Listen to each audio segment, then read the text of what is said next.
Well, good evening and welcome. I'm Stacy Martin with the Martin Dream to Home team, and tonight I have Paula White with CMG. Hi, Paula. Hello, it's great to see you. You too. We're going to talk about how to build some wealth and real estate and what we need to do when it comes to loans and buyers and all that kind of stuff. So, we're going to get started. One of the questions I'm hearing a lot is what are the secrets to a lower rate and what does that mean? And are there secrets? What can we do? We hear these rates and people are a little bit gun shy still. So what can we do and what are the secrets to getting a lower rate? Okay, so mortgage interest rates have a lot to do with credit scores. Okay, so that's where I would start to answer your question, even though it's more to it than that, right? But the number one topic that we always talk about with clients in terms of the impact of an interest rate or what has the biggest impact on an interest rate is always a credit score. So what I'm going to do is I'm going to share with you a resource that I go to that's actually really easy. It's just a public website, and it's called myfico.com. And this will give us a little bit of a graphic to look at as I'm trying to explain. And this is actually an amazing resource. This website, again, it's myfico, FICO, and you can see all the different questions and answers that consumers have the ability to access. I'm more than happy to answer these questions at any time, especially how it relates to the mortgage industry and getting that better rate. But credit scores are the number one influencer when it comes to what type of an interest rate you're going to get. So obviously, the higher the credit score, the better the interest rate will be. And a lot of consumers don't know how that works, right? They don't know how their credit score works. And one of the cool things about or interesting things about how credit scores work is that the credit bureau has no idea how much money someone makes. Okay, so how much debt or what the monthly payments are inside the credit report really doesn't have any influence at all on the score.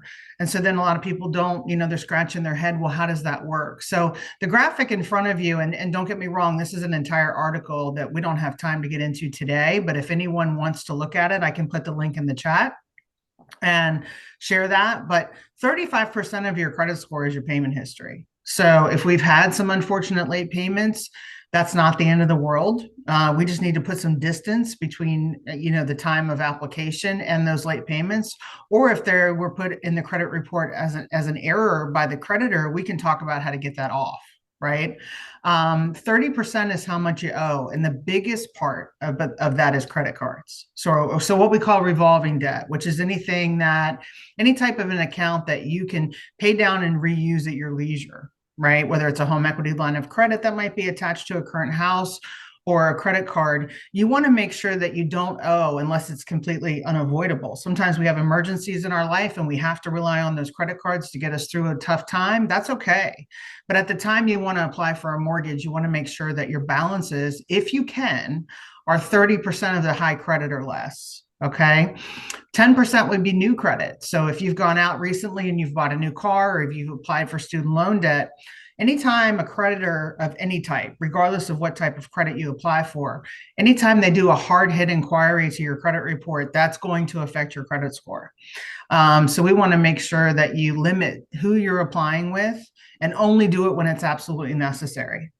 For example, I went to Kohl's the other day with my daughter to pick up something, and the cashier's like, "Oh, well, you can save 10%, 15%, 20%, whatever it was, if you open a new account today."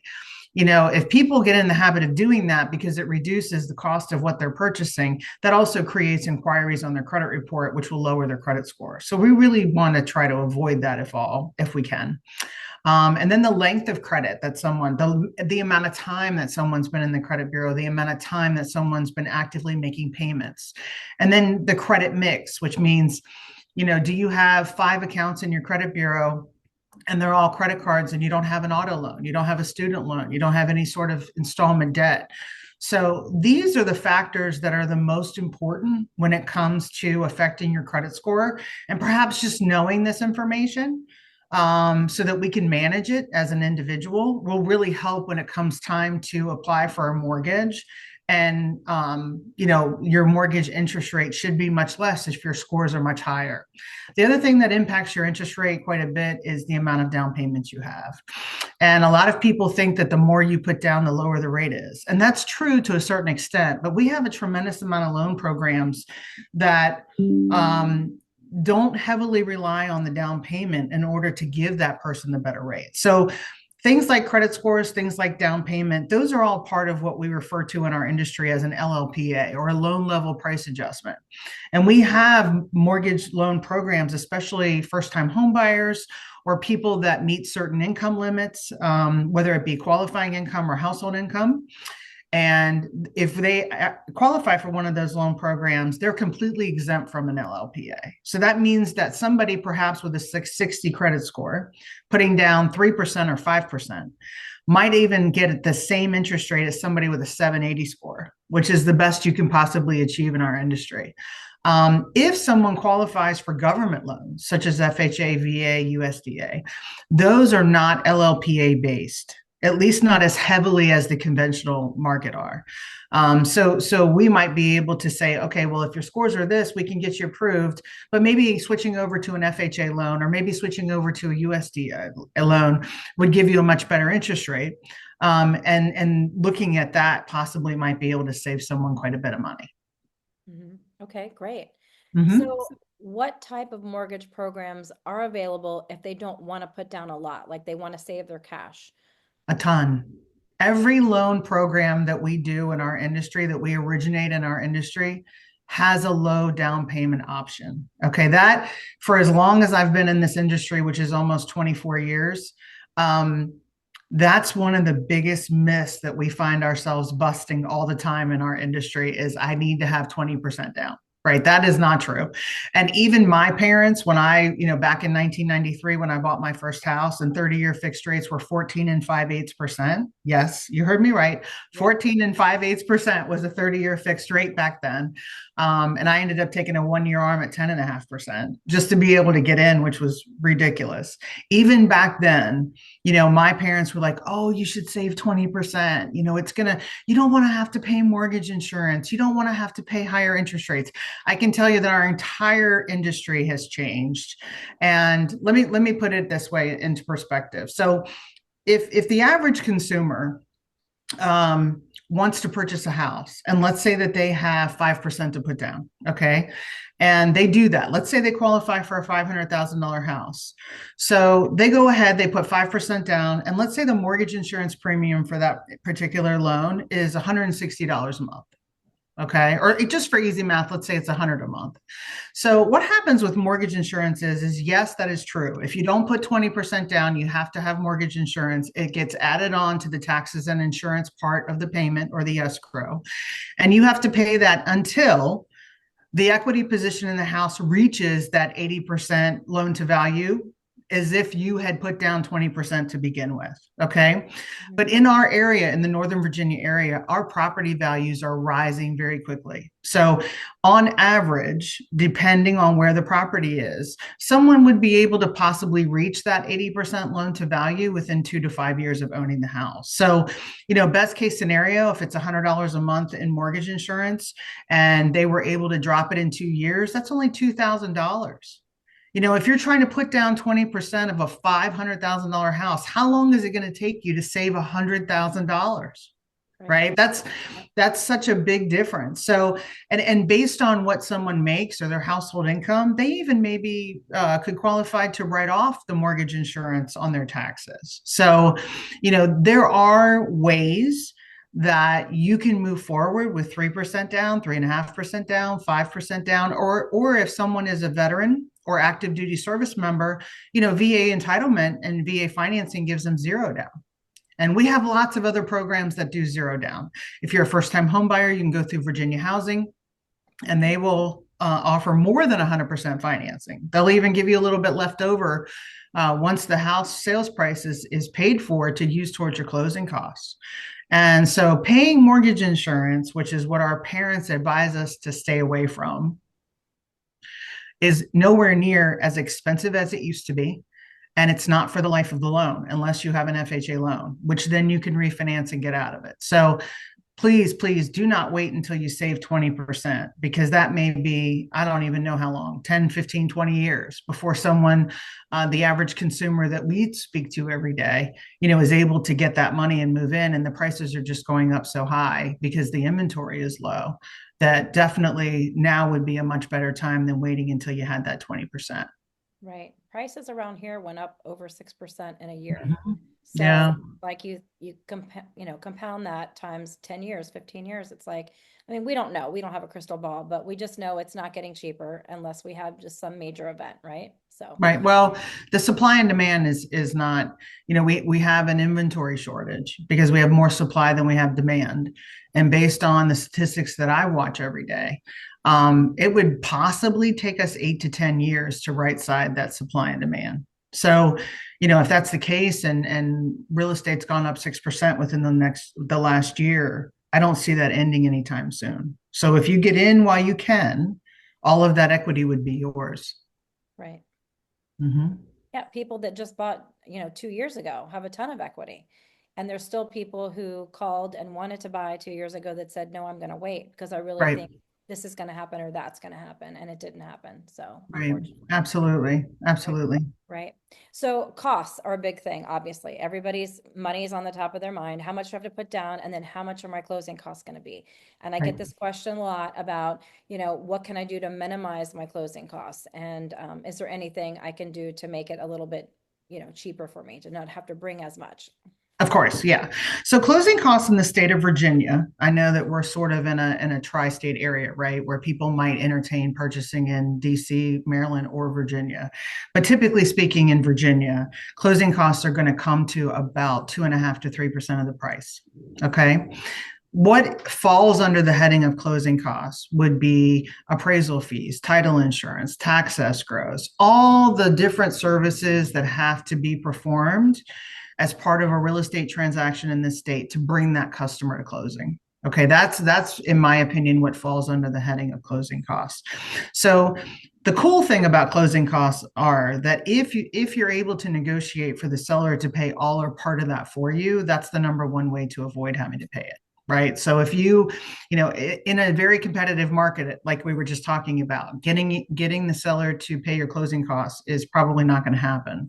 But if you are not in a competitive situation with other buyers, then certainly mathematically it's going to work out better if you ask the sellers to pay your closing costs than trying to negotiate a better price in most cases. Okay, so that would be the number one. But let's say you are in a competitive situation and so the seller is paying that is just out. How you can really minimize your costs are a few tips and tricks. So if you close towards the end of the month, that's going to save you a lot of money. Okay, and the reason for that is if you think about how a mortgage works compared to rent. Okay, so when someone rents a property, their rent is due on the first of every month for the month ahead of them. Okay, so your rent is due in February for the month of February in front of you. So you're prepaying. But Right. when you have a mortgage payment, it's the reverse. You're paying in the rears. Hmm. So you're paying interest forward. Only the one and only time you're ever going to pay interest forward is just to finish the days of the month in which you close. Okay. So if someone closes on their new house, let's say the 10th of the month, and there's 30 days in that month, they're going to have to bring 20 days of interest to closing added to their closing costs to complete the month that they're settling. They're going to skip the following month, right? So let's say they did it in February, they're going to skip March. Their very first payment would be due April 1st. So if they don't close at the 10th of the month, the 12th, the 15th, or whatever that is, and they try to push that all the way to the last business day of the month, that's going to save them 20 days of interest. So just to kind of give you some perspective, if we're talking about a $500,000 loan amount, that might be a couple $1,000s. Right. Okay, so that's a lot. The other way is to really shop around for homeowners insurance. Okay, now I know that homeowners insurance has gone up, and I just talked to Jason about this last night. It has gone up in the last 5 years, according to him. Jason Kilgo happens to be an insurance agent that Stacy and I have worked with for a lot of years. He's very knowledgeable. And he told me last night that homeowners insurance has gone up about 250% in the last 5 years. So when I am estimating homeowners insurance, the first year homeowners insurance is included in the closing cost estimate that I gave. Okay, so between 2.5% and 3% closing costs, that includes the first year of homeowners insurance, plus a few months of hazard insurance as well. By the way, hazard and homeowners are one and the same. I don't Mhm. know why our industry has to confuse everyone by, calling the same thing more than one name, but that happens a lot in the mortgage industry. And so really shopping around for your homeowners insurance will also save you in your closing costs, but it will also help you in saving your monthly payment because that's going to be escrowed as part of your taxes and insurance. So there are a few things. And then lastly, you can do something called a lender's credit. And that's a little bit more complicated than what we really have time to get into today. But basically, what happens is you can choose an interest rate with the lender to lock in at the time you have a ratified contract, which produces a bit of a credit back to the buyer, which can go towards those closing costs. So there's lots of tips and tricks that we can go through to try and minimize those costs. But unfortunately, those are buyer responsibility costs in this state and every state that I know of. Now, if someone wants to buy in Virginia, that's the lower of the three tri-state area closing cost states. Okay, so DC is higher, Maryland is higher. Both are higher than Virginia. So if someone comes to the area, let's say hypothetically, and they're looking at possibly doing or purchasing a property in either Virginia, DC, or Maryland, if they chose Virginia out of the three, it would be the lowest closing cost state. Great to know. Yeah. Okay. So keeping with potential costs, when people are trying to do two transactions, they're trying to buy, they're trying to sell, they're not first-time home buyers. So they're in a home that they love that just doesn't work for them anymore. So now it's time to try to sell that house and buy a house at the same time. How do you budget effectively for that? And tell us about your great program that you have for that. Okay. So yeah, so the number one way that we can help people save money when they're selling and buying is the CMG's proprietary program List and Lock. Okay. Mhm. So I'm going to share my screen with you again and just kind of talk about some of these bullet points with List and Lock. I But have a client. what's that? I have a client that's just in that same boat. He's selling his home. You know him, Paul. He's selling his home in New Jersey through Keller Williams, and then purchasing a new home here. Through me. Yeah. And CMG does business in all 50 states, John. So if someone wants to do List and Lock, it doesn't matter that they're selling in New Jersey and they're coming here or vice versa. We can help them. Okay. And sometimes that happens because obviously being in this area, there are so many people coming and going with the federal government, with being military, all of these different, types of employment and ways that people are constantly being required to move around. We see a big amount of people every year coming in and coming out. So regardless if they're staying here or not, we're able to help them in any state they go to or wherever they're coming from. Okay, just so you know that.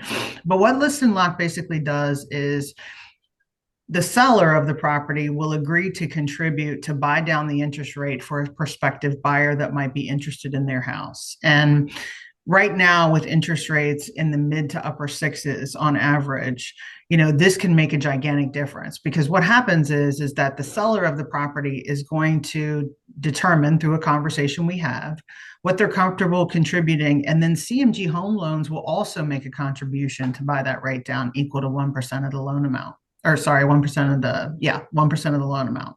The seller is contributing to, based on the sales price, but CMG is based on the loan amount. So effectively what happens is let's say hypothetically today the interest rate would have been 6.75.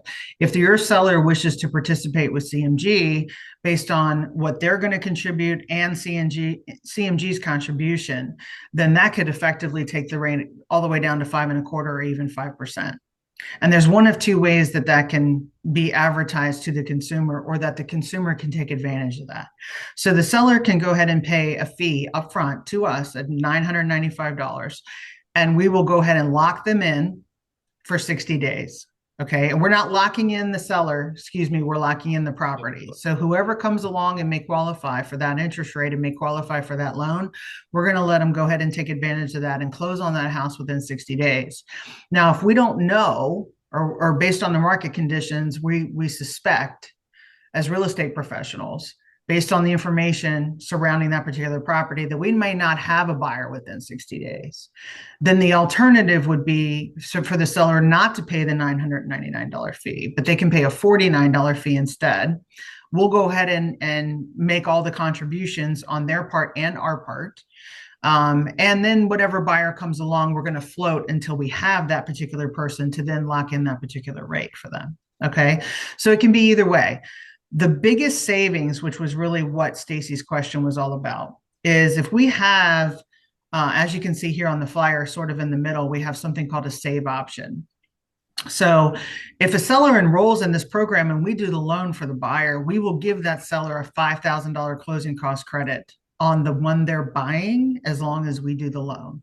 Okay, that is a huge, huge amount of money. So just to kind of summarize this, we've got the seller of their house. They're going to, let's just hypothetically say they're going to contribute towards the buyer's interest rate buy down 2% of the price. CMG is going to put in 1%. So they're getting 1% value on the sale of their house. And that buyer closes with us. Now that seller becomes the buyer on their next house, and we're going to give them a $5,000 closing cost credit towards their purchase of their home as long as they continue to use us for their loan. So they're getting the 1% on the one they sell and the $5,000 flat credit on the one they're buying. That is a tremendous savings. So, you know, being the seller, they're paying other closing costs on the sales side, such as commissions, closing title fees, and all kinds of other things. Now they have to turn around and be a buyer. So this would be on a $500,000 sell. If they're selling something that's $500,000, for example, the 1% would be $5,000, and then we would give them an additional $5,000 off of the one that they're purchasing. That's a total savings of $10,000. That's a huge amount. So, and you can add that to if they're VA. Yeah, it doesn't matter if they're VA. Mm-hmm. The only loan program we can't do this on is jumbo loans. Okay. Right. And the category of what falls into actually being a jumbo or not is going to change based on where the property is located. Okay. So I don't want to get too far off into the weeds in that, but as long as it's a conforming loan that we can do FHA, VA, or a conventional loan on, we're happy to do any of those loan programs. Awesome. Okay. So back to other mortgage types, other, brand things you have. I know we talked about Home Possible and Home Ready. Can you tell us the advantages of those? Yeah, so those are actually loan programs that aren't really going to affect the closing costs as much, but they are going to affect the interest rate. So Fannie Mae and Freddie Mac, which are the two conventional investors that all mortgage companies work with when we originate conventional loans, they have come out with two different loan programs, Home Possible and Home Ready. Home Ready is Fannie Mae, Home Possible is Freddie Mac. And the cool thing about that loan is, number one, you don't have to be a first-time home buyer. But number two, there are income limits associated with those two loans, and those income limits will change based on where the house is located. Okay, so it's not the buyers, it's where the property they're purchasing is located. But if someone qualifies for those loans, which we can do with 20% down, we can do with 5% down, there's no limit on down payment. And again, you don't have to be a first-time home buyer. All of the LLPAs we talked about previously are waived on those loans. So again, somebody with a 660, 680, any credit score less than a 780 to 760, 750, they're going to get the same interest rate as if they had a credit score of a 780. So that is a huge savings. The really cool thing too about that loan is it goes by qualifying income for the income limit and not household income. Okay, there are some loan programs that we originate that all of the people living in the house that are wage earners what they make has to go into that household income limit in order to qualify for a particular loan, regardless if they're on the loan or not. Home Possible and Home Ready don't do that.